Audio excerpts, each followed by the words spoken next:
Alhamdulillah, wassalatu wassalamu ala rasoulillah. Toutes les louanges reviennent de droit à Allah. Éloge et salut à son messager, Mohammed. Nous allons voir trois noms dont le sens est proche. Al-Wakil, Al-Mawla et Al-Wali. Al-Wakil, c'est celui qui se porte garant de la bonne gestion des affaires de ses créatures. Grâce à sa science, son pouvoir d'agir, sa grande maîtrise et sa sagesse, par lesquelles il prend soin de tout ce qu'on lui confie. Al-Wakil garantit l'assurance à toute personne qui lui délègue ses projets. Al-Mawla, c'est celui qui s'occupe de tout. Cet univers est entièrement sa propriété privée. Allah, Al-Mawla, l'administre comme il veut et ne partage cette gestion avec personne. Allah est particulièrement l'allié des croyants qui font des efforts pour lui obéir, il les aime, il les protège et il leur facilite la voie qui aboutit au paradis. Al-Wali, c'est-à-dire qu'Allah garantit la bonne marche de cet univers dont il a fixé les lois universelles. Allah, Al-Wali, administre les affaires de ce monde conformément à sa science et à sa sagesse. Allah est particulièrement wali, c'est-à-dire l'allié des croyants qui font des efforts pour lui obéir. Il les aime et les aide. Il leur facilite la réussite. Il leur accorde la victoire sur leurs ennemis. Donc le nom Al-Wali tourne autour de l'alliance. Donc Allah se fait l'allié et se charge de ses créatures de deux manières. La première est générale, c'est-à-dire qu'il administre, qu'il gère, qu'il s'occupe de tout ce qui existe et qu'il prédétermine à leur sujet tout ce qu'il veut qu'il leur arrive. Le bien comme le mal, l'utile comme le nuisible. Cela signifie également attribuer au Très-Haut tous les attributs de la royauté. La deuxième forme d'alliance, al-walaya ou at-tawalli, est plus particulière et c'est celle qui revient le plus souvent dans le Coran et dans les hadiths. Comme dans les versets suivants, par exemple, où Allah dit « Allahu waliyyul ladhina amanu » Allah est l'allié de ceux qui ont la foi. Yukhrijuhum min adh-dhulumati ila an-nur. Il les fait sortir des ténèbres vers la lumière. Allah dit également Fa'lamu anna Allah mawlakum. Sachez qu'Allah est votre maître. Mawla. Allah dit également ذلك بأن الله مولى الذين آمنوا. Ceci parce qu'Allah est le protecteur des croyants.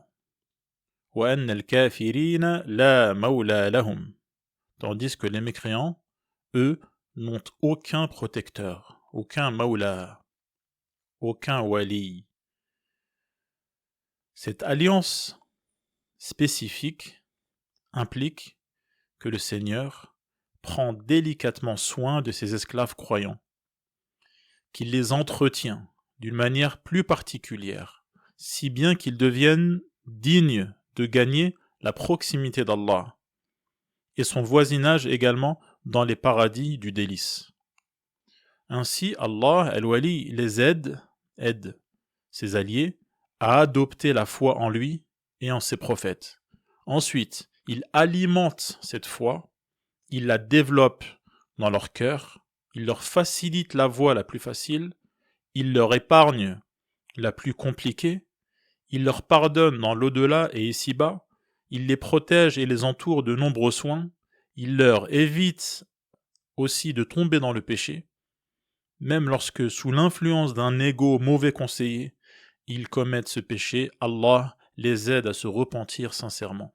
Ainsi donc, ceux qui font d'Allah leur allié, wali, maula, ces gens bénéficient d'une alliance protectrice encore plus particulière de la part d'Allah, qui les intègre à l'élite parmi ses créatures grâce aux moyens par lesquels il leur donne accès à d'innombrables avantages.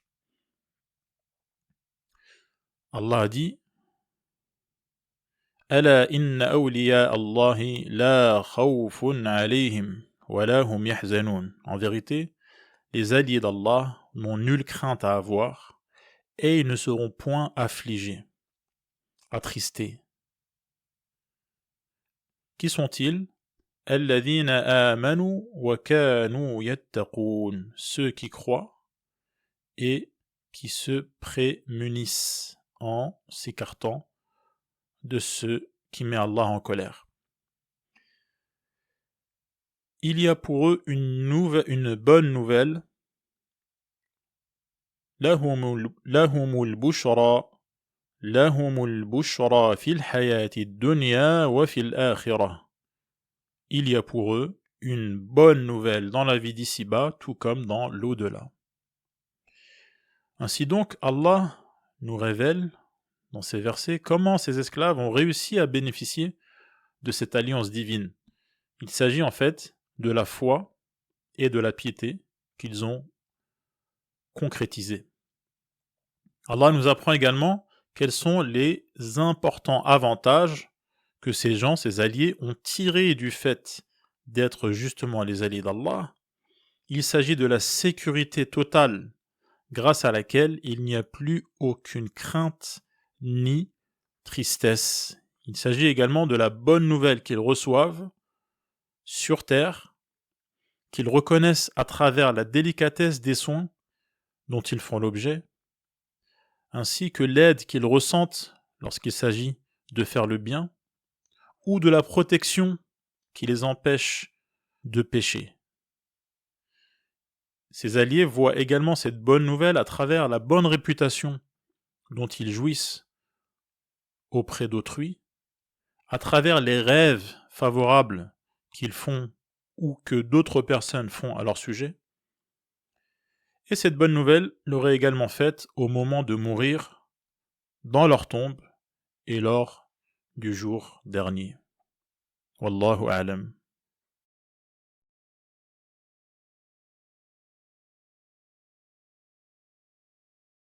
Alhamdulillah, wa salatu wa salamu ala rasulillah. La louange revient de droit à Allah. Éloge et salut à son messager Mohammed. Je vous propose de voir maintenant 5 noms d'Allah au sens proche. Ces noms sont Al-Qadir, Al-Qadir, Al-Muqtadir, Al-Ghalib et Al-Qahir. Al-Qahir signifie qu'Allah domine tout par sa force et son pouvoir. Toutes les créatures sont soumises à ses lois et ne peuvent s'opposer à sa volonté générale. Personne ne peut imposer quoi que ce soit à Allah. Tandis que lui, Al-Qahir, applique ses décisions sages et justes sans que personne ne puisse rien y changer. Quand Allah veut une chose, elle a lieu. S'il ne veut pas qu'elle soit, elle ne pourra jamais exister. Allah est également Al-Ghalib, c'est-à-dire qu'il fait ce qu'il veut et cela se réalise inéluctablement. Rien ne peut l'en empêcher. Personne ne peut s'opposer à ses décrets universels. Il est le vainqueur et ceux qui se soumettent à lui ont la victoire et ses ennemis sont les vaincus. Allah est Al-Qadir, c'est-à-dire qu'il a un pouvoir d'action illimité. Pour qu'une chose existe, il suffit à Allah de lui ordonner d'être. Par sa faculté d'agir, il a tout créé et il fera revivre les morts pour les juger. Par son pouvoir d'action, il gère la vie des créatures et il les amène à suivre la voie qu'il leur a tracée. Dans un sens proche, il y a également le nom Al-Qadir, c'est-à-dire qu'Allah est omnipotent. Il peut accomplir tout ce qu'il veut, comme il veut. Par son pouvoir, Allah crée et recrée. Réaliser ce qu'il veut ne lui cause aucun effort. Personne ne peut s'opposer à son pouvoir. Et Allah, Al-Qadir et Al-Qadir, met à exécution ses décrets quand il le veut. Allah est également Al-Muqtadir. Il a donc la faculté d'agir, il fait absolument ce qu'il veut. Par son pouvoir d'action, il définit les actes des créatures et les soumet aux décisions qu'il prend à leur sujet, sans que personne ne puisse s'y opposer. Allah est fa'alun lima yurid, il fait absolument ce qu'il veut. Cela montre bien que sa force est parfaite et que sa capacité d'action se réalise. Rien ne lui résiste, personne ne s'oppose à lui. Allah n'a aucun assistant, personne ne l'aide, personne ne lui prête main forte, quel que soit l'acte à accomplir, il n'en a pas besoin. Lorsqu'il veut qu'une chose soit, il suffit à Allah de lui dire « kun » soit, et cette chose est. Cependant, Allah veut uniquement ce qu'implique sa parfaite sagesse et ses qualités louables. Tous ses actes découlent de sa parfaite sagesse. Allah a donc l'attribut de la perfection pour ces deux raisons, du fait que sa force soit parfaite et que sa volonté se réalise. Les créatures sont toutes subordonnées à son vouloir, al-mashi'a, et à sa volonté. L'autre raison est sa parfaite sagesse. Toutes les paroles et tous les actes provenant d'Allah sont sages. Inna Rabbi ala siratim mustaqim. Mon Seigneur, assurément, est sur un droit chemin, c'est-à-dire pour ce qui est de ses paroles et de ses actes. Wallahu a'lam.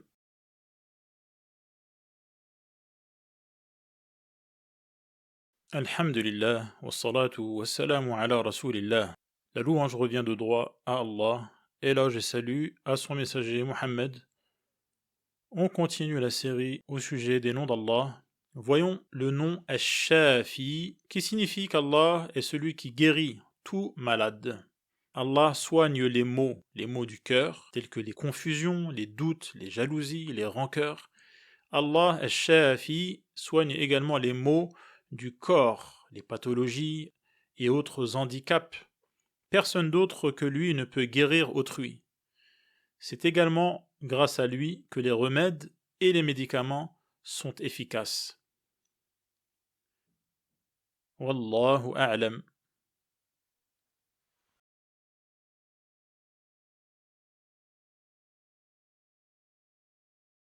Alhamdulillah, wassalatu wassalamu ala rasulillah. La louange revient de droit à Allah, éloge et salut à son messager Muhammad. On continue la série au sujet des noms d'Allah. Voyons maintenant le nom Ar-Raqib. Ar-Raqib signifie qu'Allah surveille tout et sait parfaitement les intentions de chacun. C'est Allah qui protège ses créatures et qui veille à la bonne marche de cet univers. C'est lui, Ar-Raqib, qui fournit à chaque créature ses besoins particuliers. C'est lui qui retient chaque acte, chaque mouvement. Et donc Allah, Ar-Raqib, sait parfaitement ce qu'abritent nos cœurs. Il connaît tous les secrets, tout ce qui se cache dans l'univers. Allah, Ar-Raqib, surveille constamment les actes de ses esclaves. Il recense, il cerne absolument tout. Rien, aussi minuscule soit-il, ne saurait lui échapper. Il connaît les intentions, bonnes ou vicieuses, enfouies dans les consciences. Adorer Allah conformément à ce nom, Ar-Raqib, permet d'atteindre un degré qui surpasse tous les autres. Ce degré consiste à avoir conscience qu'Allah nous surveille, ce qu'on appelle Al-Muraqabah. Cette conscience régit tous les mouvements de la vie du croyant. En effet, celui qui a continuellement conscience qu'Allah surveille ses mouvements, ceux de son cœur, de ses membres, ainsi que ses mots secrets ou à voix haute, cela donnera forcément naissance à ce majestueux degré qu'est Al-Muraqabah. C'est là une des plus grandes subtilités auxquelles la connaissance d'Allah donne accès. Remarquez les fruits et les énormes avantages de ce degré et voyez comme il assainit la situation de l'intérieur comme de l'extérieur. Wallahu a'lam.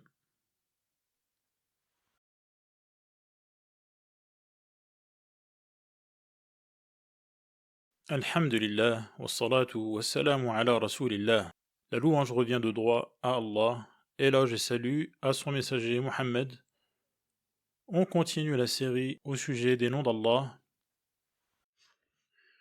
Voyons maintenant les noms Al-Hayy, Al-Qayyum, qu'on retrouve souvent ensemble, ainsi que Al-Warith, Al-Basit, qui va de pair avec Al-Qabid.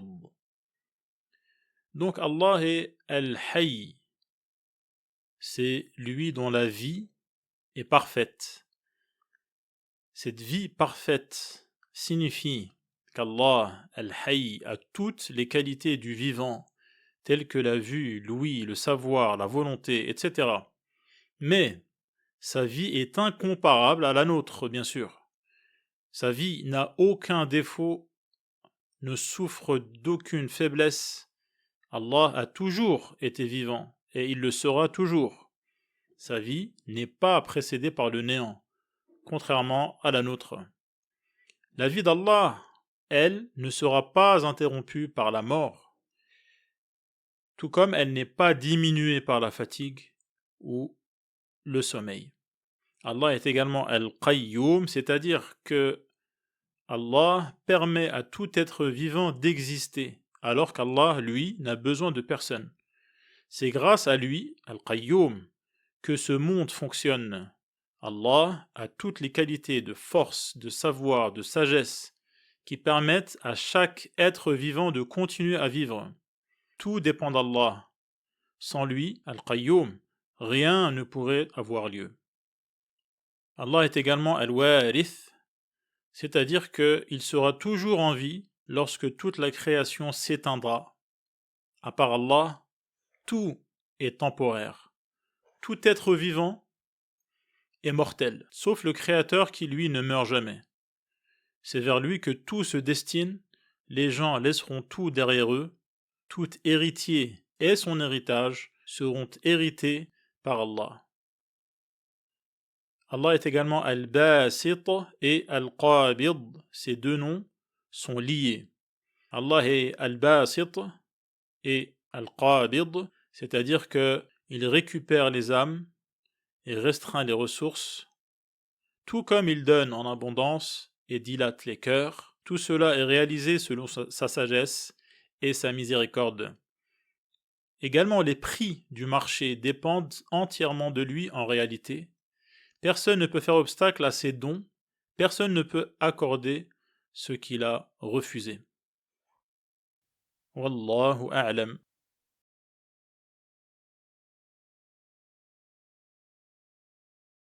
Alhamdulillah, wassalatu wassalamu ala rasulillah. La louange revient de droit à Allah, éloge et salut à son messager Mohammed. On continue la série au sujet des noms d'Allah. Voyons maintenant le nom Ad-Dayyan. Ad-Dayyan, vous reconnaîtrez la même racine que le mot Ad-Din dans l'expression Yawmuddin ou Maliki Yawmiddin. Et cela a donc un lien avec la notion de rétribution, rétribuer, c'est-à-dire récompenser ou punir.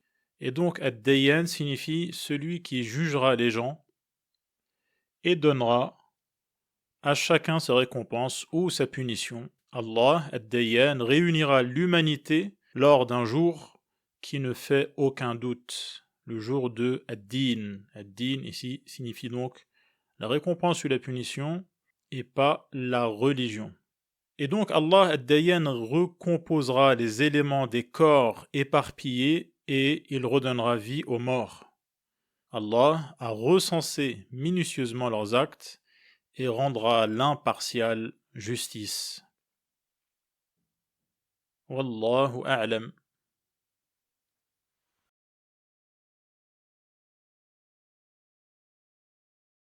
Alhamdulillah, wassalatu wassalamu ala rasulillah.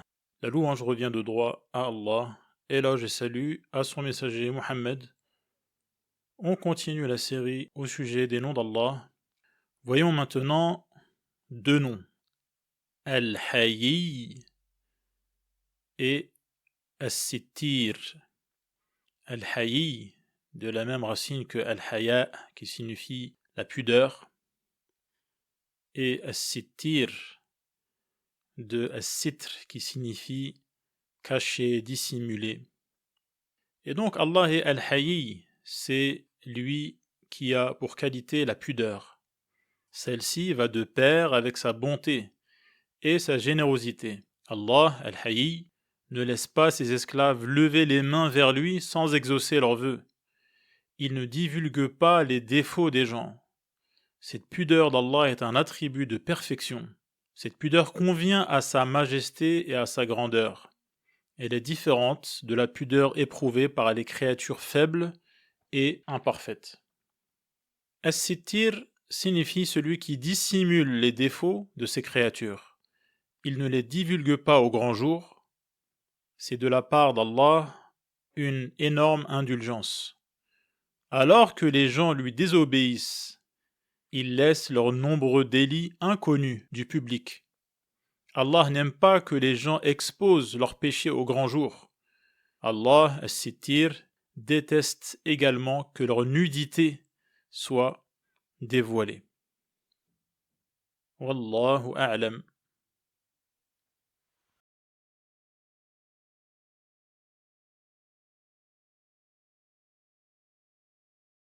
Alhamdulillah, wassalatu wassalamu ala rasulillah. La louange revient de droit à Allah, éloge et salut à son messager Muhammad. On continue la série au sujet des noms d'Allah. Voyons maintenant les noms Ash-Shakir, Ash-Shakur, Al-Akram et Dhul Jalali wal Ikram. Allah est Ash-Shakir, c'est-à-dire qu'il récompense les plus minimes actions et il pardonne les innombrables péchés. C'est lui, Ash-Shakir, qui a multiplié les actes qui lui sont purement voués. C'est lui qui est reconnaissant envers les reconnaissants. C'est lui, Ash-Shakir, qui mentionne ceux qui le mentionnent. Il se rapproche plus encore des gens qui se rapprochent de lui. Dans un sens proche, il y a le nom Ash-Shakur, c'est-à-dire qu'Allah récompense ses esclaves de la meilleure des manières. Aucun de leurs actes n'est laissé en vain, aussi minimes soient ces actes. Allah, Ash-Shakur, rétribue même les mécréants ici-bas pour leur bonté envers autrui. Il multiplie la récompense des croyants et il compense généreusement leurs sacrifices. Le hadith sahih, authentique, nous apprend que personne, face aux insultes qu'il entend, n'est plus patient qu'Allah. Les gens disent qu'il a un fils, et pourtant il continue à leur épargner les malheurs et à prendre soin d'eux. Fin du hadith. Donc la patience d'Allah envers les pécheurs et envers ceux qui lui font la guerre se manifeste malgré sa force et son entière capacité d'agir. C'est la patience parfaite. En effet, les esclaves d'Allah, Shakir et Shakur, ces esclaves s'attirent la haine d'Allah en lui désobéissant, alors qu'ils ne peuvent se passer de lui, tandis que lui s'attire leur amour en étant généreux, alors que lui se dispense complètement d'eux. Le Très-Haut, Allah, est indulgent avec eux et dissimule leurs nombreuses fautes. Les gens ne cessent de dépasser les bornes, or cela ne fait qu'accroître la mansuétude et la générosité d'Allah, Ash-Shakur, Ash-Shakir. Ainsi, combien de personnes furent injustes envers elles-mêmes en commettant des péchés.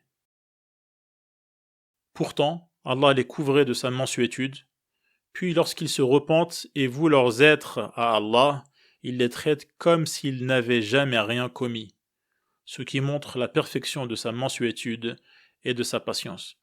De surcroît, Allah est reconnaissant, Shakur, envers ses esclaves, il pardonne de nombreux écarts et accepte les actes, aussi insignifiants soient-ils.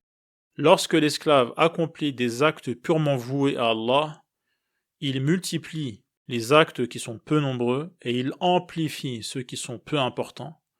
Également, ses esclaves surmontent quelques difficultés pour Allah et il est reconnaissant. Il les aide et reste avec eux. Si bien que la difficulté se dissipe et le repos vient détrôner la fatigue. Al-Akram signifie que Allah a les plus belles qualités. Personne ne peut rivaliser avec sa bonté et sa générosité. Quoi que l'on fasse, on ne pourra jamais atteindre son degré de bienfaisance. Allah donne à l'ensemble de ses créatures sans rien attendre d'elles en contrepartie. Allah est Dhul Jalali wal Ikram, c'est-à-dire que il est immense, éminent, qu'il fait don de largesse et de toute forme de miséricorde et de bonté à l'ensemble de sa création, et plus particulièrement envers ses alliés, qu'il aime et protège. Eux-mêmes, ses alliés, ressentent envers Allah un profond respect et un amour intense, car ils connaissent ses qualités majestueuses. Wallahu a'lam.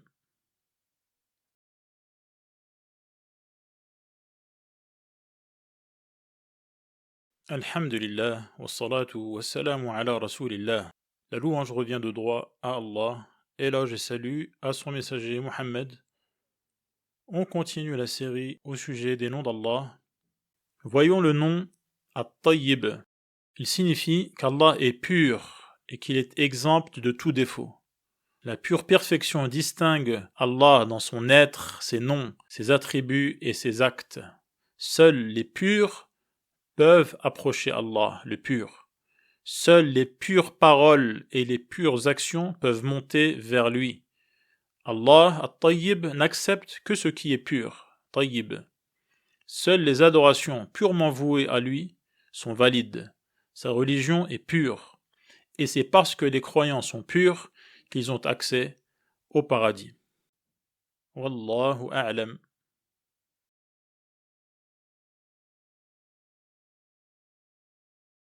Alhamdulillah, wassalatu wassalamu ala rasulillah. La louange revient de droit à Allah, éloge et salut à son messager Muhammad. On clôture cette série par le nom Al-Muta'al, qui a un lien avec des noms déjà vus, tels que Al-A'la et Al-Ali. Allah est Al-Muta'al, c'est-à-dire qu'il est réellement au-dessus de ses créatures. Il les domine et il les soumet à ses lois. Les cœurs des croyants sont pleins de respect et d'humilité envers leur Créateur qui leur est supérieur. Ils savent qu'Allah est au-dessus de tout défaut, tout comme il est au-dessus de son trône, et qu'Allah est loin d'avoir un semblable qui mériterait d'être adoré avec lui. Wallahu a'lam.